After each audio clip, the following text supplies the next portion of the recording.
Good evening, good evening, good evening. My name is Coach B. I am ADHD Money Coach B. I talk about mental health as it relates to your money. Good evening, good evening, good evening. Uh-oh, I got some feedback. My name is Coach B. My name is Coach B. I am ADHD Money Coach B. Uh-oh. Hopefully it's still broadcasting because I cannot. Can you guys confirm for me if you still see the broadcast?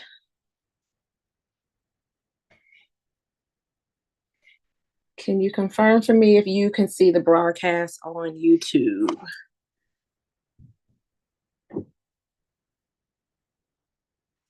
I want to make sure that you guys can see it.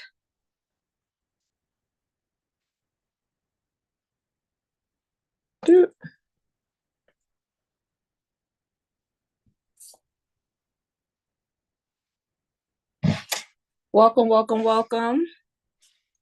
Give me just 1 second just to make sure that YouTube is getting this stream. Looks like I'm live. Welcome, welcome, welcome. Awesome. Okay. All right. Welcome to Financial Self-Care and ADHD 101, Understanding the Root of Money Problems. This is going to be a practical course where we're going to take some hands-on steps during these sessions in order to understand our mind, our emotions, our values, our needs more effectively so that we can have more control over the decisions that we're making with our money. I call it loving yourself back to wealth. I am Professor B. Lewis for today. Honorary professor. I do not have those designations, and I do not want to discredit those who have taken the time to go as so far as to obtain their doctoral degree. But for the purposes of Hillman Talk, I'm Professor B. Lewis for today. My office hours during the next 8 weeks, you guys are welcome to DM me between the hours of 2 and 3 p.m. Tuesday through Thursday. You can email me at hello@youngrichRooted.com. And we will be doing trainings every Monday at 7 p.m. If you guys saw my post I made today about time blindness with ADHD, then you know how today's timing worked out for me. So let's talk about what this course is about, what we're going to cover today. This course explores the deep connection between ADHD, emotional regulation, and financial self-care. Students are going to learn how executive functions, impulsivity, projection sensitivity impact money management, and will develop ADHD-friendly strategies for earning, budgeting, saving, and multiplying wealth. Through self-assessments, structured systems, and guided accountability, participants will build financial self-awareness and implement systems that work with their brains and not against them. If that's something that you feel like you need, type a 1 in the comments for me. If you feel like that's something that would help you, type a 1 in the comments.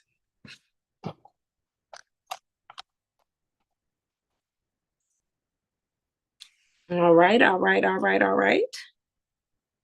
All right, so by the end of this course, you will be able to understand the neurological impacts of ADHD on financial behaviors.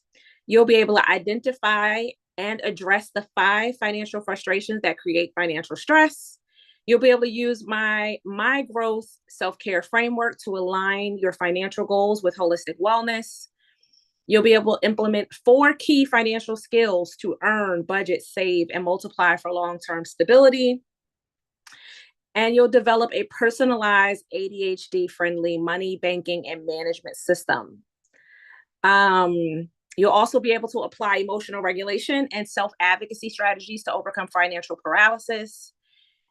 And lastly, you'll be able to track progress using financial wellness assessments and behavior tools. So what we're going to be doing during this course is we're going to be laying the foundation. You're going to be beginning this process, and it may take you time to fine tune it and make it fit your needs. You are going to need to do a lot of the work yourself between our Monday sessions. So I'm looking for you guys to do the task in between the calls. So that way, each week when you come back, if you have questions, you can ask those questions of me. All right. So let's talk about what we're going to talk about over the next couple of weeks. Week 1 is going to be foundations of financial self-care and ADHD awareness. This course, we're going to go over the course overview. The importance of emotional awareness is what we're going to discuss today in session 1. Class 2, we're going to discuss the financial frustrations and why they keep you stuck. I'm going to also introduce the My Growth methodology for connecting your money to self-care and life balance. Then we'll get into how ADHD affects money, executive functions, impulsivity, and emotional regulation. We'll talk about the 4 key financial skills, and we'll talk about budgeting and banking systems that work for ADHD, because our brains work differently and we need different things. All right. If that sounds good to you, put a 1 in the comments. Let me know. Put a 2 in the comments. I'm sorry. Put a 2 in the comments if that sounds like something that you need to learn. Tell me which of these things you're most excited about. All right. We'll also get into building a financial safety net. We'll talk about emergency funds and a 30-day cushion. We'll talk about paying off debt without shame or burnout. And we will talk about, we'll touch on a little bit about investing, passive income, long-term wealth strategies, bringing it all back together for a financially unequitable life. Now, some of these, the expectations is that you guys all watch live or at least watch the replay. So I will prefer for you to be live so you can engage, so you can ask questions. You get the most out of this course by being present with me in real time. So put it on your calendars for Mondays at 7:00. Engage in the discussions in the comments. Don't be afraid to ask questions. One thing I know about personal finance is that people are always afraid to ask questions because they feel insecure, they feel ashamed, or whatever it is. I want you to get that out of your head. I want you to remember that most people are paycheck to paycheck.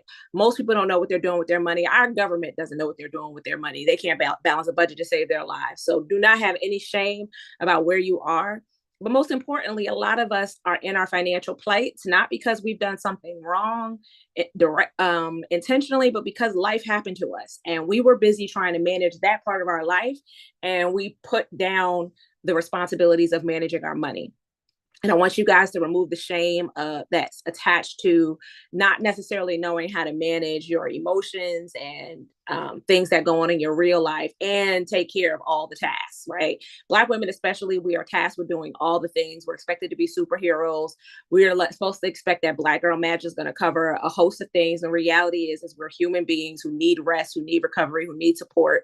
And when we don't have it, it makes it a lot harder for us to stay consistent with our financial goals. This is no exception.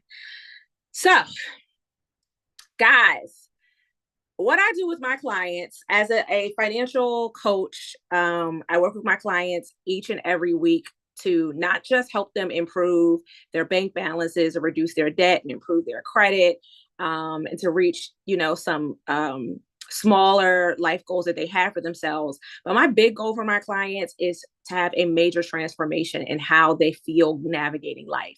The reality is there isn't ever going to be a time where you'll be fully prepared for everything that could possibly happen. None of us saw the pandemic happen. None of us saw this election happening. At least we didn't want to anyway. And when these things happen, if we do not feel emotionally and mentally secure or sound, that period of what's the word I want to say, feeling unhinged or disheveled can cripple us, where we cannot function, we cannot do simple tasks, we can't make phone calls, we can't log in, look at our bank accounts, we don't care about basic things. We need to make sure that we feel confident that we can navigate things in our life, that we have the space to process them. And a lot of times, what we really need is to not be the ones doing them. And we don't feel comfortable prioritizing self-care because financially it feels impossible. So my goal for you guys is to get to a place where clocking in is optional, where self-care is non-negotiable, where you can do what's best for you without fear, shame, or guilt. So my hope is that by the end of this course that you have given yourself permission to love yourself back to wealth. Okay. All right. Now, this is a workbook I typically go over with my clients who do one-on-one coaching, but y'all are getting this for the free 99. All you have to do is show up for yourself. Okay. The replays will be available for a week. So you guys need to be active, and then they will be coming down. Okay. Because my clients really do pay for the coaching that I'm doing. And so it's important that you guys stay active since I'm doing this for y'all for free. For those who want to know how to reach out to me, you can find me at Young Rich Rooted on all social media channels. If you're watching me on YouTube, I'm at Young Rich Rooted on Instagram, TikTok, LinkedIn, all the places. Actually, LinkedIn is a little bit different. I also have a podcast, the Root Work Podcast, and I am also the creator of the Cream Collection, which is a line of inspirational clothing and apparel. And our cash budgeting wallet collection will be launching soon, so stay tuned. But for those of you guys who want to find me on one of the other places or stay connected in case one or the other platform goes down, I would suggest following me on all the places. All right, so today we're talking about holistic wellness, okay?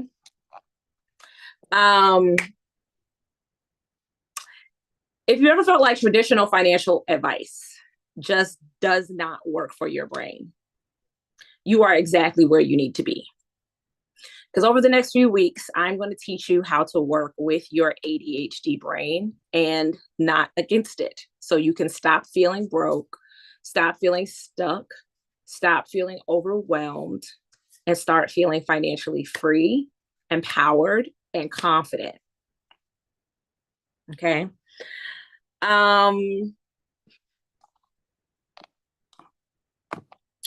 We start every session with a wellness check. So I want you to get a piece of paper and a pen out for me real quick.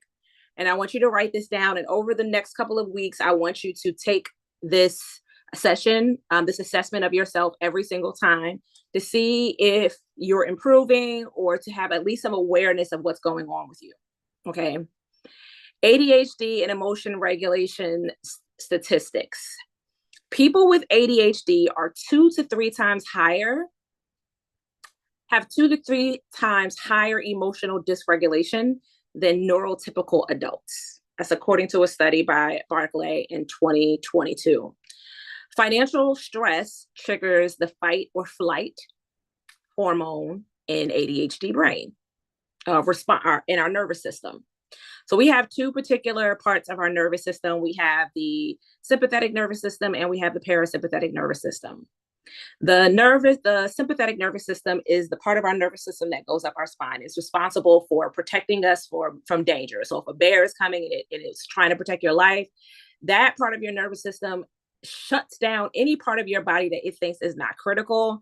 And one of the areas that it shuts down, and the reason why it does that is to preserve all your energy so that you can escape danger or stay perfectly still, right? And so one of the areas that it shuts down is our prefrontal cortex, which is the part of our brains that we need to think critically, right? So when you're wondering why you didn't do this simple task, when you're saying, I'm so dumb, I should have X, Y, Z, I want you to be kinder to yourself. Because if you were dealing with stress at the time, or you were anxious at the time, or you were dealing with grief, if you are escaping abuse, if you are escaping trauma of any kind, if this election has been triggering you, if your colleagues have been triggering you at work, if your kids have been getting on your nerves right now and your sympathetic nervous system is activated, that part of your brain is not working to its full capacity.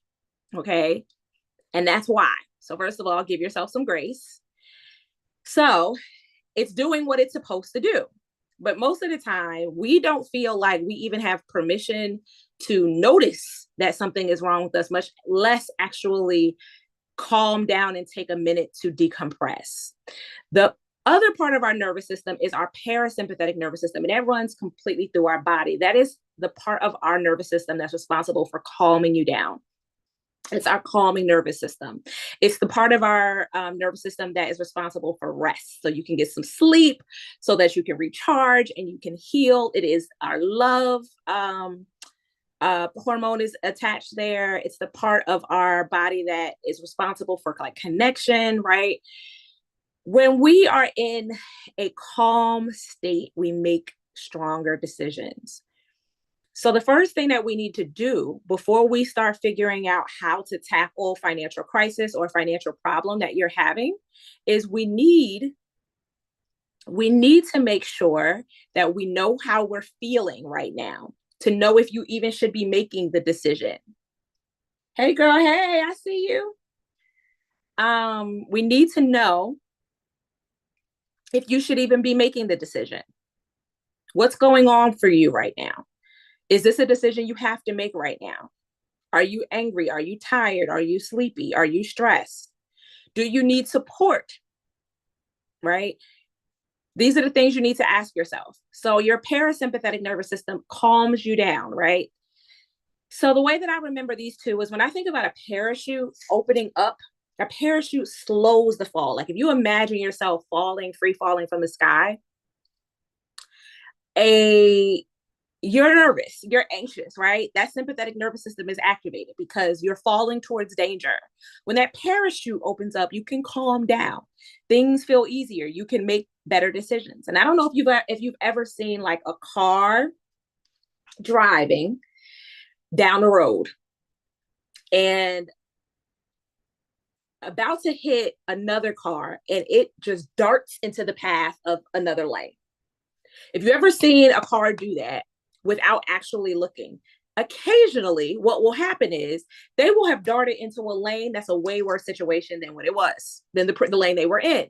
So to avoid an accident, they switch lanes to avoid hitting a little car, not knowing that there is a semi truck in the next lane that plows right behind them. That's what happens when we make rash decisions when we are in financial crisis, when we're anxious and we're like overcorrecting. You're like, you know what? I'm just going to go and get a payday loan. I'm just going to go and I'm just going to charge it on my car. When we're impulsive because we're fearing danger and we're trying to resolve the issue as best we can, and we can't think critically, and we're overwhelmed and we make a rash decision that without actually looking to see what are the ramifications of that choice. That's what happens. We potentially do more harm than we were doing before. So I don't know if you guys follow like race tracks or race car driving. I don't even know what the terms are called, so I don't know that I can say I follow it either. But if you've ever watched those race cars that have like the parachute that comes out the back to slow the car down, imagine that's your parasympathetic nervous system, slows you down. So imagine though, if you were driving about to barrel into another car and that parachute opened up to slow you down, right? You would have more time to make a decision, to look in the side view mirrors to see, does it make sense for me to switch lanes, or should I stay where I am? Should I switch to the right lane, or should I switch to the left lane, right? You have time to think about it. What we're doing when we activate our parasympathetic nervous system is we're slowing ourselves down, calming ourselves down so that we can make good decisions. Even if the decision is to say, I shouldn't make a decision today whatsoever. Okay. So what you're going to do right now is I want you to ask yourself, and I want you to have this habit of doing this anytime you're making a major financial decision. But I also recommend you do this in the morning and you do this in the evening. So the start of my morning, if you guys don't know, I have a financial self-care journal. Inside of that journal on the morning and the evening days, you see the same illustration with, and those of you guys who are on TikTok, you're not able to see the illustration that the YouTubers are seeing. So if you want to hop over to YouTube, I would recommend it because you can actually see the worksheets that I'm going over. But if not, you're welcome to stay here as well. But it gives you on a scale of 1 to 5, a smiley face. You go to the doctor and they go on a scale of 1 to 10. Are you feeling like happy? Are you feeling, or how bad is your pain? I think is what they ask you typically. And I always struggle with that answer because I'm like, relative to what? Childbirth? I don't know. But the smiley faces work for me, where I'm like, how do I feel emotionally today? So you might wake up and you feel overwhelmed, maybe for no reason at all. You just feel a pang of grief or sadness or whatever, right? It matters that you're feeling that way, because if you're feeling sad and you're asking of yourself to do the same things that you did yesterday, you have unreasonable expectations of yourself. Okay. So if you are sad and you're like, I want to do A, B, C, D, and 1, 2, 3 today. And yesterday, when you were feeling 100%, you got all that done. Are you asking too much of yourself when you're feeling hurt or sad to do all those things, those same tasks? So you need to have this awareness, like, I'm not feeling my best today. Maybe I should adjust my expectations. Why does that matter? Because when we set goals for ourselves and we don't accomplish them, it affects our self-esteem. And our self-esteem affects our brain's likeliness of allowing you to take an action again. If it thinks you're going to fail at something, your brain is like, nope, we designed to protect you. This looks like setting you up for failure. We don't want you to fail. So we're not even going to let you try because we don't want you to fail. Last time you didn't do it all. So let's not even start, right? That's why sometimes you guys set New Year's resolutions, or you say, I'm going to reach out to a personal trainer, or I'm going to start doing taking a class, or I'm going to get financial coaching. And then before you could even get started, your inner thoughts start talking you out of it. Oh, you're never going to finish. You didn't finish anything you start before. Every time you start something, you never finish it, right? You have this dialogue with yourself, and then you talk yourself out of it. Why is that happening? Because your brain is trying to protect you. Based on its history with you, this is how you move. And it thinks this is what's going to happen again. And it's attempting to protect you, but it's wrong. Okay. But you need to be aware of what's going on with you emotionally. So right now, I want you to give yourself on a scale of 1 to 5. How are you feeling emotionally? Are you feeling a 1 is the worst, a 5 is the best? Put it in the comments. Today, how are you feeling emotionally? 1, feeling the worst. 5, feeling the best. Tell me how you're feeling emotionally.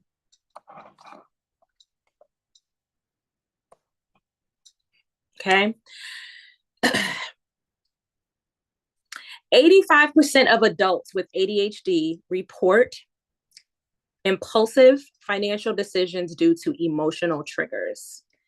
Okay, that's according to Chad, study done in 2021. When emotional stress is high, executive function drops by 40%. 40%. Okay. Executive functions are planning, organizing, paying bill, like all the things. Think about what an executive is doing, right? All of the organization, the tasks that you need to do, right? That is required of you decreases by 40% when emotional stress is high. So in order for you to work the most effectively, it makes sense that the first thing that you do is you get your emotions in order. And this is why I always say financial self-care always begins with actual self-care. You cannot skip that step, because you're going to have to work twice as hard to be as productive in your finances and managing your money if you are dysregulated. So it makes sense to take some time to decompress. Okay. So if you're emotionally dysregulated, you're not going to make the best financial decisions. And that's why we need to check on ourselves. So give me your score on a scale of 1 to 5. How are we feeling emotionally today? 1, are we struggling? I'm feeling overwhelmed, sad, or stressed. Are we neutral? I'm okay, but a little bit off, or I'm okay, I'm indifferent. I feel maybe even numb. That might be a little more on the 2 side, maybe. Or am I thriving? I feel calm and emotionally steady. Scale of 1 to 5.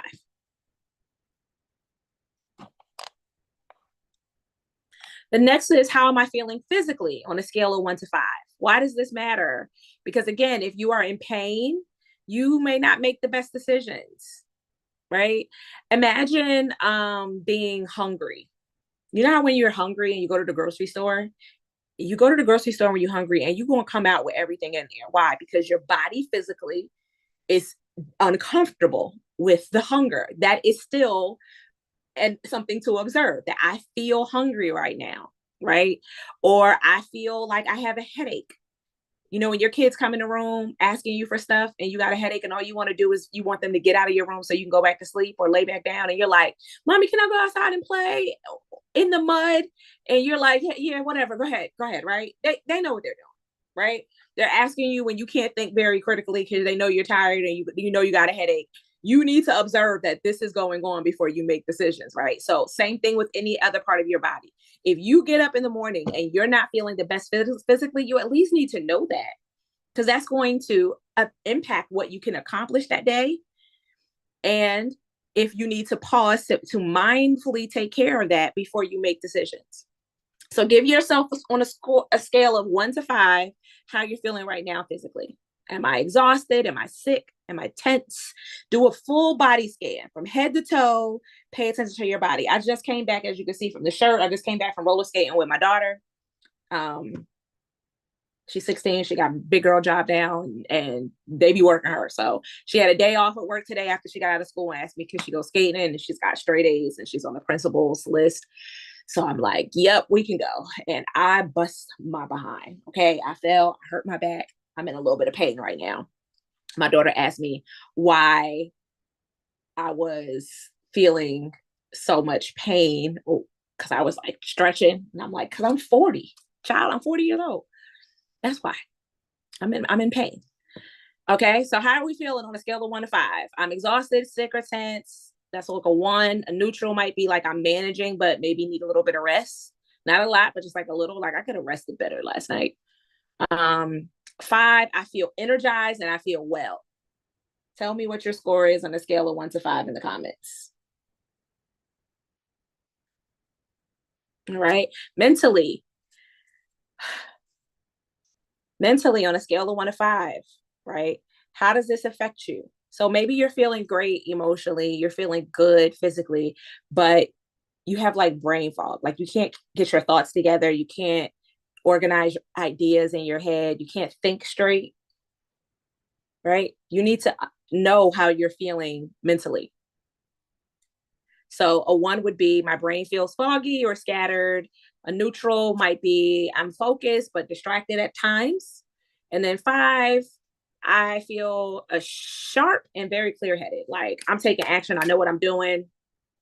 And for us with ADHD, we sometimes feel overloaded because we have so many clear ideas, but we have too much on our plate mentally and we can't decide what actions to take. So we need to be aware of what's happening mentally, but anybody can feel these ways. And that's an important point. Even if you don't have ADHD, all these same principles still apply, because you can still feel overwhelmed. You can still feel all the symptoms that people with ADHD deal with, but you just won't deal with them as often. And as a result, you won't have as significant as consequences. Lastly, how are we feeling financially? When you think about your money, when the topic of anything related to your finances come up, if it's say, log in and check your bank account, log in and check your credit score, tell me how much you make. When you think about your finances, what happens in your body? What happens immediately, right? Do you feel anxious? Do you feel ashamed? Do you feel sad? Do you feel afraid? What emotions are coming up for you when the topic of money comes up? When you even think about your finances, when you wake up and like, oh, I got to pay this bill. What's happening for you when you think about anything related to your finances? So on a scale of 1 to 5, 1, I'm feeling broke, anxious, behind. A 3, neutral might be like, I'm okay, but maybe a little worried. 5, I feel confident and in control. On a scale of 1 to 5, how would you rate yourself financially? So if you guys are just joining, everyone has been taking a rate of themselves of how they've been feeling. On a scale of 1 to 5, they've rated themselves emotionally, physically, mentally, and now they're rating themselves financially. I want you to drop your scores in the comments. Remember, there is no shame. It's just Self-awareness. As my client says, we journal, but we don't judge. Okay. So we're going to journal it out. I want you to remember your numbers for today, because for next session next week, I want you to compare them, and I want you to compare them without judgment. Progress is not always linear. What's important is that you just know how you're feeling today, because you could be feeling great today and feel terrible next week. But next week you could have gotten news that, I don't know, your favorite food place is closing. I don't know. You could have gotten news that somebody passed away, or you could have gotten news that, a job you got passed over for, right? That's affecting you, right? You could have got an argument with your kids, or depending on what's happening. So don't expect that your scores are just naturally going to be better. What I want you to see is to start noticing a pattern of any particular area you struggle with more often, how often this is coming up for you, and what are the contributing factors to how I'm feeling. So something that I suggest that my clients do, as you can see in this example, is that they're putting their scores here, but then they also are writing some notes next to it. Like, is there anything in particular that you think is contributing? So for me, if I put myself as a 1 physically, right, I might put a note, went skating and fell down. I want to know that this isn't normal. This isn't like I've been feeling bad chronically for a period of time. I had an unusual circumstance today, and I want to make a note like, this isn't because I haven't been working out, because your girl been consistently going to the boxing gym this year. Applaud me. I'm actually going to keep up with it. But that skating, that fall in the skating rink is going to do something for me. All right. All right. Let me ask you. Y'all tell me. Y'all be honest. Y'all be honest in these comments. Have you ever made an impulsive purchase because you were sad, bored, or anxious?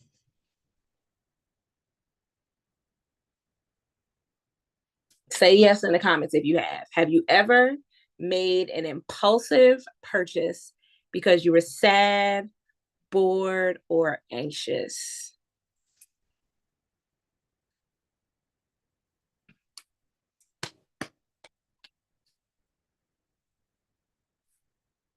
Okay. Yes, yes, yes, yes. Okay.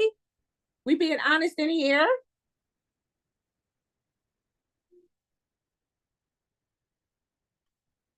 We're being honest in here. Okay, TikTok and YouTube.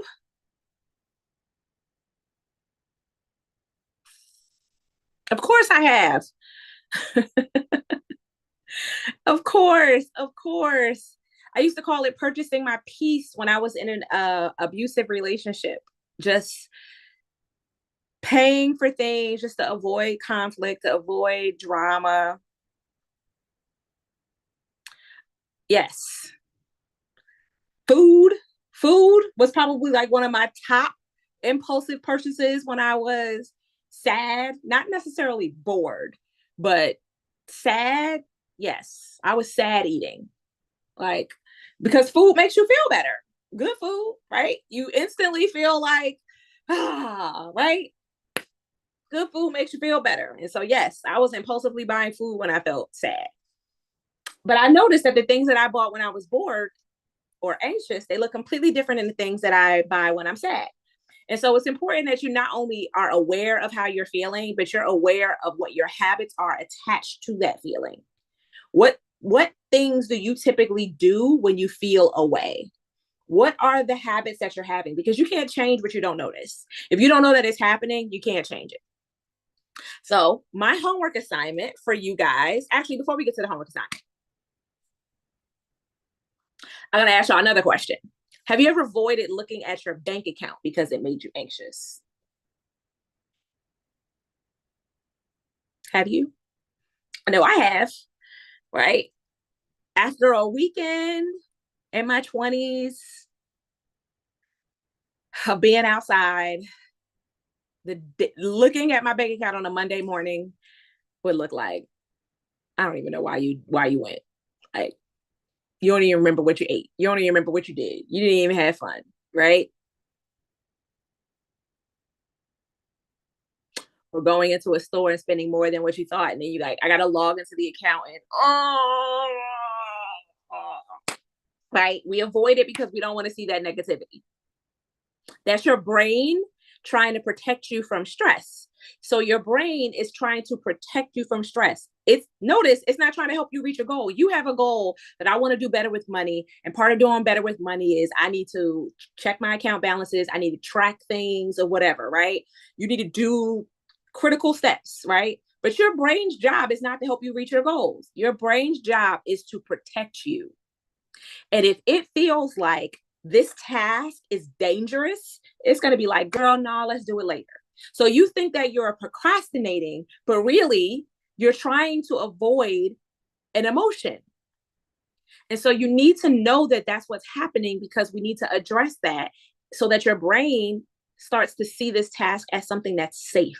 It needs to start to learn this as actually safe for you, so that it will allow you to do it, so that you feel provoked and want to do it. But as long as your brain thinks that it's dangerous, it's going to keep talking you out of it. It's going to be like, no,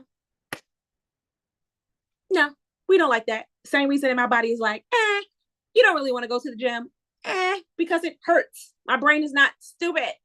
It's like, nope, this does not feel good. We don't want to do it. It's raining outside. You should stay home. It's going to help me create excuses, just like your brain is going to help you create excuses, right? So yes, your brain trying to protect you from stress, even if it makes your situation worse in the long run.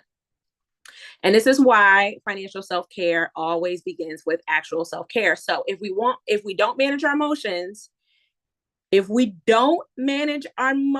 I'm going to say this again, if we don't manage our emotions will manage our money. If we don't manage our emotions will manage our money. All right, guys, I'm going to give you our homework assignment for this week, and then I'm going to let y'all go, okay? Because class is almost done. Your homework is I want you to do a daily wellness check.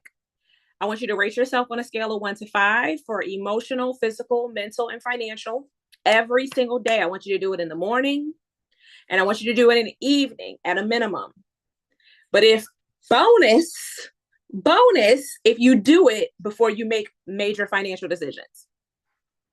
A major financial decision could be going out to eat, okay? Major is relative, okay? Any financial decision, okay? But it's particularly the ones that are variable. Your bills are your bills, right? You got to pay that. That's not really a financial decision. You made that decision a long time ago. Now the decision of whether to keep it or not is something for you to assess. But like anytime you're buying something you don't necessarily have to buy, I want you to ask yourself, go through develop the habit of asking yourself, how am I feeling right now? How am I feeling emotionally? How am I feeling physically? How am I feeling mentally? How am I feeling as it relates to my finances? What's going on with me? Because I need to understand what emotion I'm trying to fulfill, which need I'm trying to fulfill, to help me understand why I'm tempted to buy this thing that I'm trying to buy. So that's your homework assignment for this week, is I want you to do your daily wellness check and rate yourself on a scale of 1 to 5, emotionally, physically, mentally, and financially. I want you to write down one small self-care action you can take when your emotions are low. If you guys have, honestly, any of my journals, budgeting workbooks, any of them, just about all of them have this illustration in here. In this one. Here it is. I know it's in this one. All of them have this illustration. I can show this one to TikTok, because I know y'all on TikTok can't see what YouTubers are able to see the whole worksheet. But this particular worksheet right here, which has a bunch of free or nearly free ways, there you go, for you guys to regulate your nervous system. Things like playing music, sunbathing, exercise, grounding, meditating, crying is very therapeutic. Boxing recently for me, prayer, humming, journaling, gratitude, coloring, painting, hugging yourself where you feel the tension, literally touching the part of your body that you notice the stress. Like sometimes we carry it in our chest, some of us carry it in our stomach, some of us carry it in our back. describing out loud the sensation you have in your body. You need to help your brain make sense of what's happening. So I want you to write down one small self-care action that you can take when your emotions are low. And I want you to comment any habits that you noticed, right? And I want you to come back next week on Monday at 7 o'clock and tell me what you observed about yourself, just being aware. This is not a time for you to judge yourself. This is not a time for you to look at yourself and feel ashamed that you feel sad, or afraid, ashamed that you feel overwhelmed or confused or foggy, or feel like I should be doing better or know better or whatever. That's not what this is for. That's counterproductive. All I want you to do is to give yourself permission to be seen, to see yourself, to see how you're feeling, to notice you, to allow yourself to be a human being and have those emotions, not necessarily to change your emotions, just to notice, man, I have felt really, I don't know, overwhelmed lately, and I don't really know why. Sometimes we have emotions, we don't even know where they're coming from, but we need to notice them, right? Because we're not just fixing money habits during this course. We are healing the way we see ourselves, and that starts today. I will see y'all at the next class, and I want you guys to continue to love yourself back to wealth. I'll see you in class Monday at 7 o'clock. Bye.